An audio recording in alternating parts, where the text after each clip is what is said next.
महाराष्ट्राच्या बीडमध्ये जातीय राजकारण, जातीय भेदभाव टाळण्यासाठी इथले पोलीस अधिकारी आडनाव लावत नाहीत. मात्र हरियाणात याच जातीच्या मुद्द्यावरून एका IPS अधिकाऱ्याला आपला जीव गमवावा लागलाय. आणि देशाच्या इतिहासात असं पहिल्यांदाच घडते की एका वरिष्ठ IPS अधिकाऱ्याच्या आत्महत्याच्या प्रकरणात तब्बल 13 DGP पासून ते अनेक IPS IAS अधिकाऱ्यांपर्यंत सगळ्यांची नावं यामध्ये समोर येतात, ज्यांनी जातीवरून छळ करून एका IPS अधिकाऱ्याला आत्महत्या करायला भाग पाडले.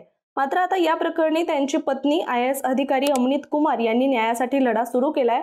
मुख्यमंत्र्यांना सुद्धा 2 पानी पत्र लिहिलंय. चला तर हे प्रकरण नक्की काय आहे, अमनीत कुमार यांची भूमिका सुद्धा समजून घेऊया. नमस्कार, मी रामेश्वरी आणि तुम्ही पाहताय कट टू कट. घटनाक्रमानुसार ही गोष्ट समजून घेण्याचा प्रयत्न करू. एकतर देशात पहिल्यांदाच अशी घटना घडली आहे की ज्यामध्ये एका IPS अधिकारी आत्महत्या करतो, पण त्या आत्महत्या प्रकरणात तब्बल 13 पोलीस अधिकाऱ्यांवर गुन्हा दाखल केला जातो. तर झालं असं की 7 ऑक्टोबर रोजी चंदीगड येथील सेक्टर 11 मधील घर क्रमांक 116 घराच्या बेसमेंटमध्ये वाय पूरण कुमार यांचा मृतदेह आढळला.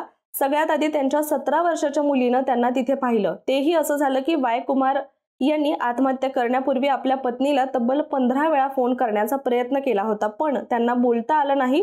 त्यानंतर त्यांनी आपल्या पतीचे अनेक मिस कॉल पाहून मुलीला वडिलांची चौकशी करायला सांगितलं. तेव्हा मुलगी घरी आली आणि तिने आपल्या वडिलांनाच म्हणजेच पूरण कुमार यांना रक्ताच्या थारोळ्यात निपचित पडलेलं पाहिलं.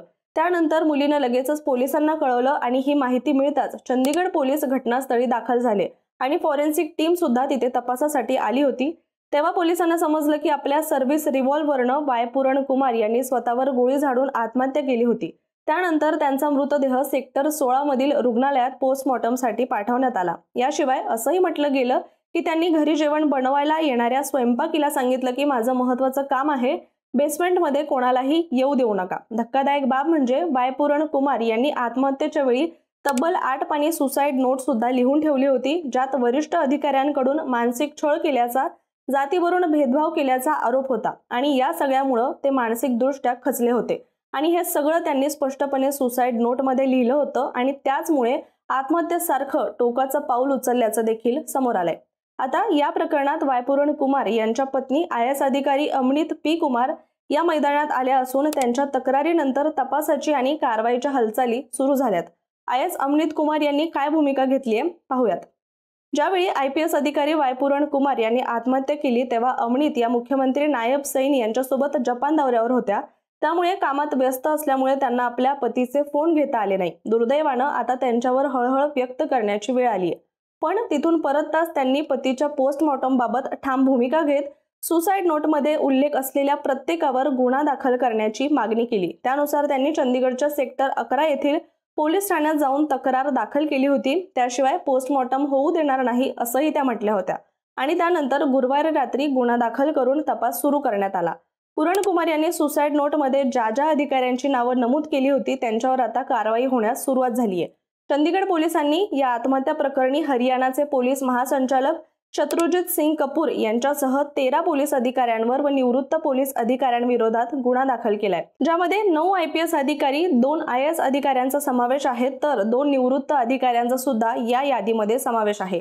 देशात पहिल्यांदाच एका IPS अधिकाऱ्याच्या आत्महत्येनंतर DGPंसह वरिष्ठ पोलीस अधिकाऱ्यांवर गुन्हा दाखल झाल्याचा प्रकार घडलाय. अमनीत यांनी त्यांच्या तक्रारीत हरियाणाचे DGP शत्रुजित सिंग कपूर व रोहतकच्या पोलीस अधीक्षकांचं नाव नमूद केलंय. या दोघांसह हरियाणा पोलीस दलातील इतर काही अधिकाऱ्यांनी पूरण कुमार यांना आत्महत्या करण्यास प्रवृत्त केल्याचा आरोप अमनीत कुमार यांनी केलाय.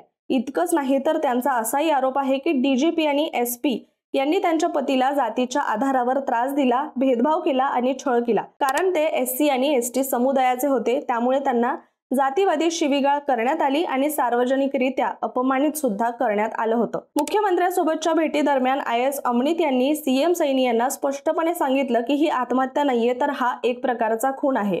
अंतिम चिठ्ठीत सर्व काही स्पष्टपणे नमूद केलंय आणि त्या आधारे संबंधित सर्वांविरुद्ध FIR, अटक आणि निलंबन दाखल केलं पाहिजे. याशिवाय अमनीत कुमार यांनी मुख्यमंत्र्यांना सुद्धा या प्रकरणी 2 पानी पत्र लिहिलंय, ज्यामध्ये त्यांनी 4 मागण्या सुद्धा केलेल्या आहेत.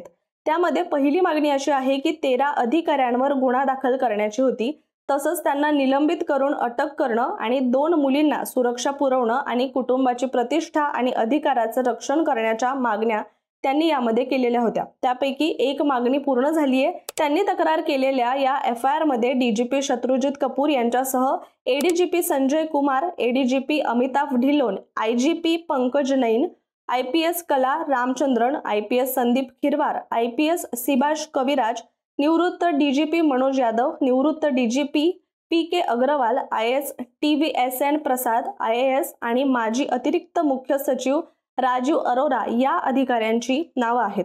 आता ज्या IPS अधिकाऱ्यांनी जातीपातीच्या छळाला कंटाळून आत्महत्या केली आहे त्यांच्याबद्दल जाणून घेऊया। पूरण कुमार हे 2001च्या बॅचचे हरियाणा कॅडरचे IPS अधिकारी होते। त्यांनी आत्महत्या करण्यापूर्वी 8 ते 9 पानांची सुसाइड नोट सुद्धा लिहून ठेवली होती। दरम्यान 29 सप्टेंबर रोजी पूरण कुमार यांची रोहतकच्या सुनारिया येथील पोलीस प्रशिक्षण महाविद्यालयात बदली झाली होती। शिवाय एका दारू कंत्राटदारानं त्यांच्या साथीदारानं त्यांच्या नावानं 2.5 लाखांची लाच मागितल्याचा आरोप केला होता आणि याच लाचखोरीच्या प्रकरणात त्यांचं नाव जोडल्यानं ते आधीच टेन्शनमध्ये होते। या प्रकरणी त्यांनी DGP यांच्याशी संपर्क साधला होता, मात्र त्यांनी हे सगळं संभाषण दडपण्याचा प्रयत्न सुद्धा केला होता असा दावा अमृत यांनी केलाय। आपल्या आत्महत्या केलेल्या पतीला न्याय मिळवून देण्याच्या प्रयत्नात असणाऱ्या पत्नी IAS अमृत कुमार यांच्याविषयी आता थोडक्यात जाणून घेऊया। अत्यंत कुशल आणि प्रामाणिक IAS अधिकारी कोण, तर अमनीश कुमार यांचं नाव हरियाणात प्रसिद्ध आहे। अमृत P कुमार या 2001च्या बॅचच्या IAS अधिकारी आहेत। त्यांचा जन्म 27 ऑक्टोबर 1977 रोजी पंजाबमध्ये झाला। त्यांनी पंजाब विद्यापीठातून इतिहास विषयात MA पदवी घेतली आहे आणि IIT मद्रासमधून हेल्थ इकॉनॉमिक्स मध्ये PhD सुद्धा मिळवली आहे। सध्या त्या हरियाणा सरकारमध्ये महिला आणि बाल विकास विभागाच्या आयुक्त आणि सचिव म्हणून काम करत आहेत। तसेच त्या परराष्ट्र सहकार्य विभागातही सचिव आणि आयुक्त पदावर कार्यरत आहेत। त्यांनी आपल्या कारकिर्दीत आरोग्य, वित्त आणि औद्योगिक विकास अशा अनेक महत्त्वाच्या विभागांमध्ये काम पाहिलंय। आरोग्य आणि अर्थशास्त्र या विषयात त्यांना विशेष प्रावीण्य असून त्याचा उपयोग त्यांनी सरकारी धोरणं अधिक प्रभावी बनवण्यासाठी केलेला आहे। अमृत कुमार यांनी आपल्या कार्यकाळात प्ले स्कूल धोरण सुद्धा सुरू केलं, जे मुलांच्या हक्काच्या संरक्षणासाठी आणि त्यांच्या चांगल्या शिक्षणासाठी एक महत्त्वाचं पाऊल मानलं जात आहे। तसंच हरियाणामध्ये बेटी बचाओ बेटी पढाओ हे अभियान यशस्वी करण्यामध्ये त्यांचा मोठा वाटा आहे। त्यांच्या प्रयत्नामुळे अनेक सामाजिक उपक्रम अधिक प्रभावीपणे राबवल्याचं सुद्धा म्हटलं जातं। एका पत्नीला परदेशात असताना आपल्या पतीच्या आत्महत्येची बातमी मिळते। शिवाय शेवटचा आपल्या पतीचा कॉल सुद्धा घेता न आल्याची हळहळ त्यांच्या मनात आहे। त्यामुळे त्या नक्कीच या प्रकरणाच्या मुळाशी जाऊन पूरण कुमार यांना न्याय मिळवून देतील यात काही शंका नाहीये।